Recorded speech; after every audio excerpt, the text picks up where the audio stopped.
আজকের ভিডিওতে দেখাবো কিভাবে কম ভাইরাল ফটো এডিট করবেন, কিভাবে। চলুন বেশি কথা না বলে মূল ভিডিওতে আসা যাক। প্রথমে আপনি যে সোশ্যাল মিডিয়ার প্রোফাইল এরকম করতে চান সেটাই চলে যাবেন। প্রোফাইল আইকনে ক্লিক করে দেবেন। প্রোফাইল আইকনে ক্লিক করে দেওয়ার পর প্রোফাইলের একটা স্ক্রিনশট নিয়ে নেবেন।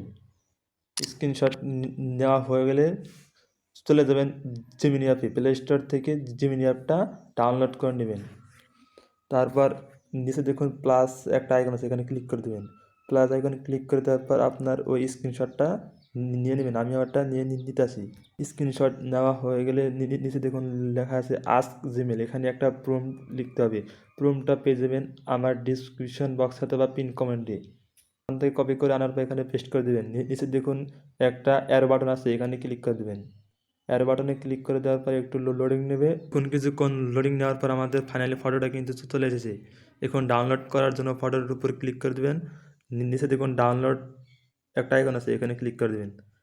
নিচে দেখুন লেখা আছে ডাউনলোড ফাইল সাইজ। আমাদের ভিডিওটা কিন্তু অলরেডি ডাউনলোড হয়ে গেছে, দেখুন লেখা আছে ইমেজ ডাউনলোড। তো বন্ধুরা, এভাবে আপনি খুব সহজে এরকম ভাইরাল ফটো এডিট করতে পারবেন। আজকের ভিডিওটি পর্যন্ত। যদি ভিডিওটি থেকে আপনার সামান্য উপকার হয়ে থাকে তাহলে একটি লাইক দিন আর কমেন্টে আপনার মতামত জানিয়ে দিন। আর এরকম ভিডিও পেতে আমাদের চ্যানেলটি সাবস্ক্রাইব করে পাশে থাকুন। আর ফেসবুক পেজ থেকে দেখে তাহলে অবশ্যই পেজটি ফলো করতে ভুলবেন না। খোদা হাফেজ।